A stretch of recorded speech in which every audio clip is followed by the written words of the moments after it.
The crowd laughed, not the soft kind of laughter that slips out by accident, but the sharp, cruel kind that cuts through the air. Darius Cole stood frozen behind the counter of his food truck, holding a plate of steaming ribs glazed with his grandmother's secret sauce. Across from him, a man in a pressed suit had just thrown the plate onto the sidewalk. The ribs scattered like broken pride. Grease stained the man's polished shoes. "This is what you call food?" The man sneered, his voice loud enough for the entire sidewalk to hear. "Street garbage. You'll never be more than a greasy cart clogging up the corner." The words struck harder than the plate crashing on the ground. Darius wanted to shout back, but the chuckles from the small crowd around him drowned his throat. He saw two waiters from the French restaurant across the street laughing with their phones out, recording the humiliation. A woman whispered, "Why doesn't he just quit? Nobody wants that stuff." Darius bent down and picked up the ribs with bare hands, his fingertips burning from the heat. He placed them back on the paper tray, trembling. Behind him, his grandmother's cast-iron skillet sat on the tiny stove, the smell of smoked spices rising like a ghost of home. The laughter rolled on. At that moment, he felt both rage and shame twisting inside him. He had left behind years of labor in warehouses, saved every spare dollar, and bought this truck with the dream of sharing food that meant something. And now, in the middle of downtown, under neon signs and the watchful eyes of people who never took him seriously, he stood as the joke. A police officer strolled by and gave him a warning about blocking traffic with his line, even though there were only 3 people waiting. Across the street, the French restaurant had its tables spilling onto the sidewalk, untouched. Darius's jaw clenched. He wiped his hands on his apron and looked up at the man who had tossed his food. "One day," he said, his voice low but steady, "you'll wish you hadn't laughed." The man smirked, tapped his shoe against the grease stain, and walked away. The crowd dispersed, leaving silence heavy as smoke. Darius stood alone, staring at the ribs on the ground, and in that silence he made a vow. This wasn't the end, it was only the beginning. Long before he owned a food truck, Darius Cole had been known in his family for his hands. Strong, thick-fingered hands that worked, built, and cooked. He had grown up in a 1-bedroom apartment with his grandmother, Miss Laverne, who raised him after his parents drifted out of the picture. She worked nights at a nursing home, but every Sunday morning she cooked a feast that turned their apartment into a temple of flavor. Collard greens simmered slow, ribs smoked tender, cornbread golden with butter melting down the sides. Darius learned to measure not with spoons but with feel, a pinch of cayenne, a palm of brown sugar, a swirl of vinegar until the aroma turned sharp and sweet. Food wasn't just survival. It was dignity. It was proof they mattered in a city that often acted like they didn't exist. When he was 14, Darius started cooking for church events. People lined up for his ribs, pointing at the smoke rising like incense from the grill. Old men told him, "Boy, you better open your own place one day." He dreamed of it, but life had its own demands. At 18, he took a warehouse job, loading pallets until his back ached and his palms blistered. The paychecks kept the lights on and helped Miss Laverne with her medicine. But every time he clocked out, he carried home recipes in his head. On nights when fatigue threatened to swallow him, he'd still stand in the kitchen experimenting. He wrote notes in a battered composition book. Add more paprika. Too sweet with honey. Try applewood for ribs. That notebook became his Bible. By the time he hit 30, Darius had saved enough to buy a beat-up food truck at auction. Rust crept along the sides, the stove hissed like it had asthma, and the paint peeled off in patches. But when he stepped inside, he felt like he had entered his own sanctuary. He told his grandmother, "I'm going to name it Cole's Fire, because fire is what we survived, and fire is what makes the food come alive." She pressed her hands on his cheeks and whispered, "Don't let nobody steal your fire, baby." The first day he parked on Main Street, he thought customers would swarm. He had stayed up all night smoking ribs, marinating chicken, frying golden catfish. The aromas rolled out of the truck in clouds that made his stomach growl, even though he was the one cooking. but the sidewalk stayed empty. A man in a white apron from a nearby Italian restaurant stopped by, looked at the menu, and laughed. "Nobody here's gonna eat that. Fried catfish, smoked ribs. This ain't the South, buddy. Pack it up." It was only the beginning of the insults. City inspectors visited him 3 times in 1 week, fining him for tiny violations like a cracked tile on the floor or the size of his lettering on the menu board. Restaurant owners across the street complained to the city about unsanitary smells coming from his truck. One even parked a delivery van in front of him to block customers. Each night he counted his earnings and found barely enough to cover gas and ingredients. Some nights he didn't cover anything at all, but every morning he woke up before dawn, lit the fire, and kept cooking. Because giving up meant betraying the recipes written in his grandmother's careful hand. He told himself that if he just held on, someone would see, someone would understand. But the laughter kept coming.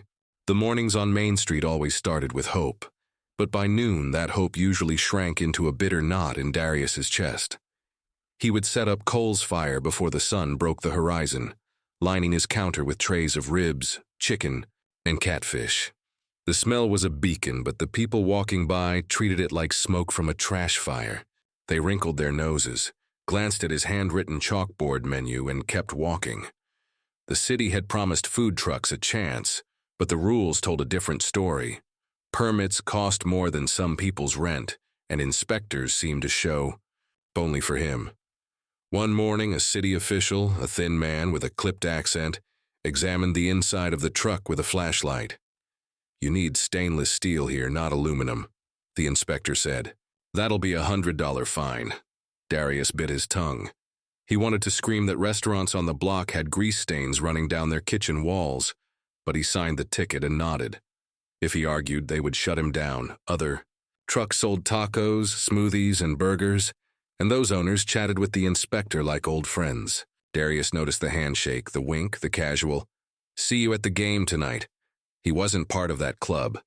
By the second month, whispers had spread that his food wasn't clean and gave people stomach aches. Nobody could prove it because it wasn't true. He scrubbed his truck spotless every night until his hands cracked from bleach. But reputations stick faster than the truth. One Friday afternoon, a woman in heels walked up to his window, holding her phone out like a shield. "My husband's a councilman," she said. "He says your food is unsafe. You should go back to cooking in your backyard." Darius stared at her. His apron was stained from 12 hours of frying and smoking. His shoulders sagged. "Ma'am," he said quietly, "this is my backyard." She didn't buy anything. She turned and walked away. Across the street, the French restaurant had a full house. Laughter spilled out with the clinking of glasses. One of the waiters stepped outside, lit a cigarette, and called over, "Hey, barbecue boy, want me to send you a plate so you know what real food tastes like?" Darius gripped the counter. His knuckles turned white, but he said nothing.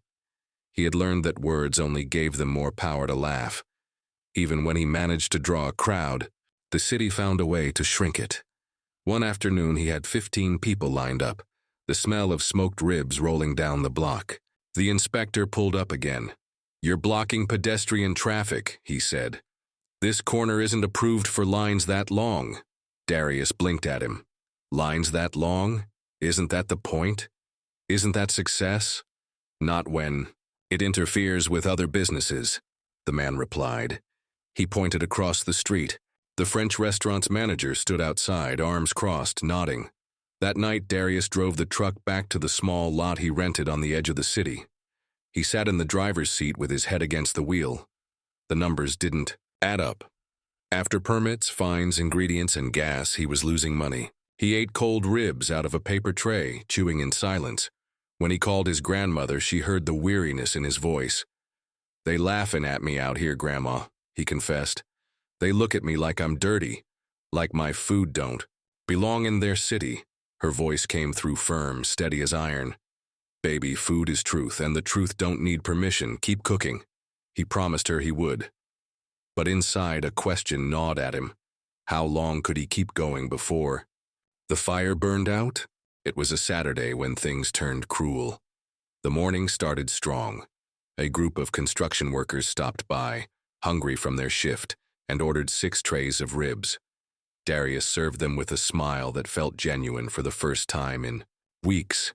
He thought maybe, just maybe, he had turned a corner. But when the men opened their trays, the food was crawling with dead cockroaches. They cursed and threw the trays on the ground. People walking by stopped and gasped. Phones came out, pictures snapped. One worker shouted, "This place is nasty, shut it down." Darius's heart slammed in his chest. He knew every inch of his truck, and there was no way those insects had come from his kitchen. He bent down and picked up one of the trays. The ribs still steamed, the meat tender, but the bugs had been placed there deliberately. He looked across the street. A busboy from the French restaurant leaned against the wall, smirking. Darius's voice cracked as he tried to explain. "Somebody planted these. This ain't my food." But nobody wanted to hear excuses. They wanted a villain, and his truck fit the picture. The inspector arrived within the hour. He glanced at the scene, shook his head, and wrote another fine. "Unsanitary conditions. You'll need a full inspection before reopening," Darius pleaded. "This is a setup. You know me. You've been in my truck. You know it's clean." The inspector didn't look at him. Rules are rules. The next morning, graffiti appeared on the side of his truck. "Dirty food, go home." Darius spent 2 hours scrubbing the paint off, his arms aching, sweat stinging his eyes. Each stroke of the sponge felt like an attack he couldn't defend against.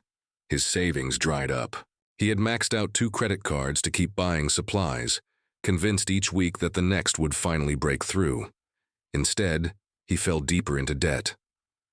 One night, after serving only 3 customers in 10 hours, Darius sat on the curb beside his truck. The city lights blurred in his eyes. He whispered, "Maybe they're right. Maybe I don't belong here." A homeless man walked by and stopped. He smelled the ribs Darius had left cooling inside the truck.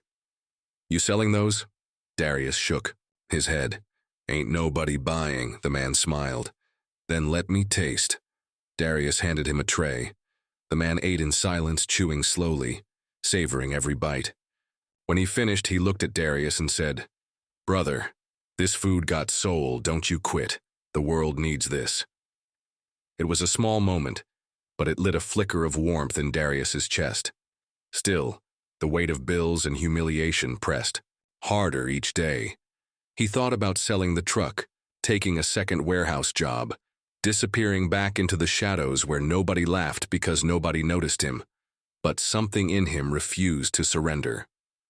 The recipes in his grandmother's handwriting sat on his counter at home. Each one carried the history of a people who had survived worse than ridicule. If he quit now, what would he tell her? He clenched his fists. His fire was dim, but not gone. And though the city mocked him, he knew deep down that one day someone would taste his food and see the truth. That moment had not come yet, but it was coming. The day began like all the others, heavy with doubt. Darius parked Cole's fire on the same corner, his hands dragging as he unloaded trays of ribs and fish. The city air smelled of exhaust and fried oil, and his truck felt like a coffin, where dreams went to die. By noon, he had sold only 2 sandwiches. The same waiter from across the street smirked at him, tossing cigarette ash toward the truck. "Pack it in, barbecue boy. You'll never make it here." Darius clenched his jaw. He wiped down the counter again, though it was already spotless. The street felt like it was watching him fail in slow motion. And then, everything shifted. Sleek black SUV rolled to the curb. A tall man stepped out wearing sunglasses and a cap low over his face. But Darius recognized him instantly. It was Jalen Rivers, the chart-topping R&B singer who had just played a sold-out arena the night before. Jalen glanced around, as if searching for something. His eyes landed on Darius's chalkboard menu. Cole's fire, smoked ribs, fried catfish, soul plates. He walked straight to the truck window. "You cooking this yourself?" Darius blinked. His throat dried. "Yes, sir. Every bite." Jalen smiled faintly. "Give me a plate of ribs, extra sauce. I miss home food." The people nearby froze. Phones shot into the air like weapons, recording every second. The French restaurant's manager stumbled out. The door, his jaw slack. Darius's hands trembled as he pulled ribs from the smoker, brushing them with sauce that shimmered under the sun. He placed them on a tray with cornbread and greens, then slid it across the counter. Jalen took one bite. He closed his eyes, chewed slowly, then laughed. Man, this right here tastes like my grandmother's kitchen. He turned toward the eye, crowd gathering around, and raised the rib in the air. Y'all been sleeping on this. This is the real deal. The crowd erupted. People surged toward the truck, phones out, filming, snapping, shouting. A woman yelled, "If Jalen says it's good, I'm buying 2 plates." In minutes, a line stretched down the block. Darius's smoker hissed and sizzled as he scrambled to fill orders. His arms ached, sweat poured down his neck, but his heart beat with a wild rhythm he hadn't felt in years. By the time the sun dipped low, every rib, every piece of fish, every cornbread muffin was gone. Darius stared at the empty trays in disbelief. His cash box overflowed. That night, Jalen posted a video on his social media. Found the best ribs in the city today. Cole's Fire. Remember the name. The video racked up millions of views overnight. Comments poured in. Where is this truck? I need this food in my life. Finally, something real. By morning, a crowd was waiting at the curb. Before Darius even arrived, the line doubled, then tripled. Cars honked as people spilled into the street. News crews showed up, cameras rolling. Darius's name spread like smoke in the wind. The food truck that beat the elites, one headline read. Across the street, the French restaurant sat nearly empty. The waiter who once mocked him now stood in the doorway, watching with hollow eyes as people rushed past his tables to stand in Darius's line. For the first time, the laughter was gone, replaced by something else. Resentment. Success brought crowds, but it also brought enemies. Within a week of Jalen's video, inspectors returned, harsher than before. They demanded receipts, measured counter space, and cited him for things that weren't even violations. One day, as Darius was serving, the inspector slapped a notice on his window. Temporary closure. Health review pending. The crowd groaned. People shouted at the inspector. This place is spotless. Leave him alone. Darius felt his stomach twist. They were trying to crush him again, only now in front of thousands of witnesses. That night, he sat in his apartment with his grandmother's notebook open in front of him. He stared at the handwritten recipes, his hands shaking. They won't. Stop, Grandma. They'll kill this before it grows. Miss Laverne placed a worn folder on the table. Baby, I kept everything. Every fine, every complaint, every name. You don't fight fire with tears, you fight it with truth. Inside the folder were months of records, letters with official seals, citations that contradicted themselves, photos she had taken of inspectors laughing with restaurant owners across the street. Even a voicemail recording from a councilman's office accidentally left on her answering machine saying, "Keep him out. Those trucks are bad for our donors." Darius's chest tightened. They hadn't just mocked him, they had conspired to erase him. He reached out to a local journalist known for exposing corruption. She listened carefully, brows furrowed as he spread the papers across her desk. You've been documenting this, she asked. My grandmother's been documenting everything, he said. I just didn't know how much we had. Within days, the journalist released an article titled, The War on Cole's Fire, How Local Elites Tried to Crush a Food Truck. It included scanned copies of the fines, transcripts of the voicemail, and side-by-side photos of spotless counters next to fraudulent citations. The story exploded. Social media raged. They tried to kill this man's dream because he's not part of their club. How many other small businesses got destroyed like this? Protesters marched outside City Hall holding signs, "Let him cook. Food is truth." Stop the elite games. City officials scrambled to respond. The health department announced an internal review. The councilman resigned under pressure. The French restaurant locked its doors after customers boycotted. Meanwhile, Darius kept cooking. The line at his truck stretched around the block. News stations filmed people waiting hours just to taste ribs that carried the weight of struggle and survival. One evening, A woman stepped up to the counter, tears in her eyes. My husband was one of the inspectors. He told me what they were doing. I'm sorry. She handed him a slip of paper with more evidence. Emails linking city officials to restaurant owners. Darius accepted it with steady hands. He no longer felt like a victim. He felt like a witness delivering proof. The world was watching now, and for the first time, the laughter of the elites had been replaced by silence. Weeks turned into months and the fire never dimmed. Cole's fire became more than a food truck. It became a gathering place, a rallying point, a stage where outsiders could watch one of their own triumph in full view of the city that once spat on him. Every morning, Darius parked at the same corner where he had once been humiliated. The same spot where his ribs had been thrown on the ground was now the ground where hundreds lined up, waiting with cash in hand and cameras ready. People traveled from other states, some even flying in after seeing Jalen Rivers' video. What had started as a few trays of ribs turned into thousands of plates a week.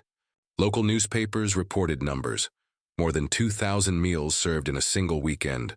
Lines stretching for blocks, social media hashtags pulling millions of views. And with each tray, Darius looked his customers in the eyes. He didn't just hand them food. He handed them the story of every struggle, every insult, every fine and smear he had endured.